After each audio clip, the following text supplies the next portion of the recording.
Okay, so I was thinking about I titled the presentation, How Studying Arabic Has Shaped Me, which I think is quite cliche, but I hope what I talk about is not that cliche. I guess when I had started studying a language, I knew that I would gain certain things and that I would change in certain ways. You know, I would travel around the world, I would make new friends, I would gain a better cultural understanding, I would reach higher language levels. I guess what I didn't realize was that my personality would change. And this was not something I had had any exposure to before. I thought, you know, I am who I am at 18, 19, 20, and any changes that I would see would be very small. And before I started studying Arabic, I considered myself quite introverted. I remember UMass was a huge culture shock for me. I went to a small private school, so I was afraid, you know, the culture, at least at UMass, is you're supposed to knock on people's doors freshman year and, you know, invite people in and go out to eat with your whole floor. This is like a kind of the cultural way you get in to friends at UMass, and that was really difficult for me. I remember heart palpitations before I knocked on people's doors. Really quiet. I was really nervous to speak up in class, especially in Arabic class. Raising my hand was not something I was comfortable with. And then suddenly I forced myself to go abroad. It was not something I was excited, but also really, really nervous. And I went to Amman, Jordan for 6 months, also on a State Department scholarship. If anyone studies a critical language, there's the Critical Language Scholarship, which I can talk to anyone about. That definitely changed my life. But yeah, so I went to Jordan, and I had limited time. I had just 6 months, and I guess I started to feel the pressure. That it felt like a clock was ticking, and I said, you know, it's either now or never. When am I going to go back to an Arab country? So something clicked, and I was like, you know, I got to do it. And so there were a couple ways that I pushed myself, and that ultimately really changed me down to my core. The first way I challenged myself was I started to ask questions. I started to speak in my host family's house. It's really easy when the conversation is, you know, 10 miles ahead of you, that you can just kind of sit there and passively not say anything. And I forced myself to speak. I remember one incident. It was 9/11, and I was in the Middle East. And I mean, subconsciously, that's probably why a lot of Americans, came upon Arabic these days. And so no one was saying anything, and I was really nervous to talk. But I said, you gotta do it. You gotta, so hands shaking, I said, you know, today is 9/11. Like, what, you know, how do you feel about that? And I did not have the language level to discuss this at all, but it was, you know, this beginning conversation that I think really helped push me out there. I forced myself, which was not, as I said, not in my nature, I forced myself to talk to everyone. A couple people before I've talked about taxi drivers, the most obnoxious people probably, but also the most helpful in terms of language instruction, because they will just go off. They will talk a mile a minute, and they will expect you to respond with some really controversial political thing usually, which for me was really good because those are advanced levels of Arabic. But again, it was not in my nature in English, but especially not in Arabic, to say, hi, good morning, how are you? My name is, you know, where are you from? Tell me about your family. So, you know, I think it was the ticking clock in the back of my mind, you know, 5 months and a half left, 4 months left, that's it. And then I'll be back in America where, you know, your language instruction tends to just automatically drop, you know, once you leave the classroom, that's it.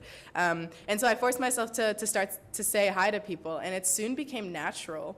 And you know, it brought me into social circles that I would not otherwise have been in. I guess you guys can attest, but the scariest thing is like sitting around a table of just native speakers, and you have to talk, and you know when you talk, you're gonna slow the conversation down so much.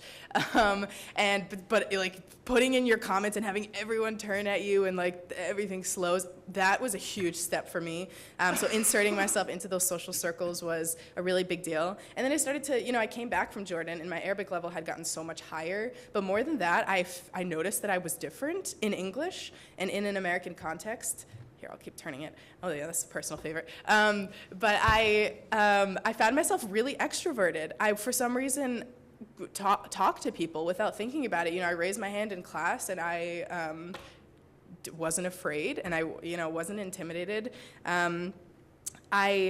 I think part of it was I had lost the ability to express myself almost entirely. I had reverted to like a child when I was in Jordan, in terms of ability to express myself and communicate. So all I had was extreme body language and animated facial expression. So I had to be like, I am going to ooh, and it was a lot of like over the top motions that I would not, in English it's very tight-lipped, it's very, I could say what I need to say in 4 short words. And so I guess I brought that back with me, and people today call me really extroverted. They always say I tell stories in a very animated way, which is not how I used to think of myself, and I say that that's entirely because of my language study. And I get a lot of people have mentioned this, but laughing at yourself, I think that's probably the biggest hurdle in language, and it took me 3 months, so half of my time there before I was able to laugh at myself. And I, particularly in an Arab culture, I would assume Mediterranean, I know France is a little bit different at least, but it's really encouraging. They'll laugh at you, they will say, that was stupid, they'll be very blunt, but then they'll say, keep going. And so that to me was super important. And now my sister was describing me to someone a couple days ago. She told me this, and she said, someone was like, what's your sister like? And she said, it's hard to explain. I guess she's been to a lot of interesting places, so she has no filter, and she doesn't really care what anyone thinks, and she just kind of says what she feels, and it's cool. And I guess I had never thought of myself like that, but I really liked that description, and I think it's entirely because of my Arabic study, ability to laugh at myself, ability to put myself in really awkward situations, tell stories louder and more animatedly. And I owe that all, and I can say 100%, to my language study, which is not at all something I had thought I would get. More pictures with animals. So I guess if I had to give a lesson, it would be that studying a language takes you out of yourself. It forces you to be your most vulnerable, which is the scariest thing ever. I cried so many times in taxis, which is not something I wish more people would admit that they did that, honestly, but I don't know if you guys had experiences. There were lots of tears, lots of, looking at plane tickets to go home, but yeah, ultimately, I think if you let yourself be the most vulnerable person ever, you ultimately will come out as an entirely new person. And then you can choose, my Arabic personality, my Burmese personality, my French, my German, whatever. I want to bring certain aspects to my English personality. And the two are not mutually exclusive, which is kind of what I thought. I'm this really cool person, really loud, extroverted person in Arabic, and then I come back and I'm, really quiet and introverted, and that was not the case at all.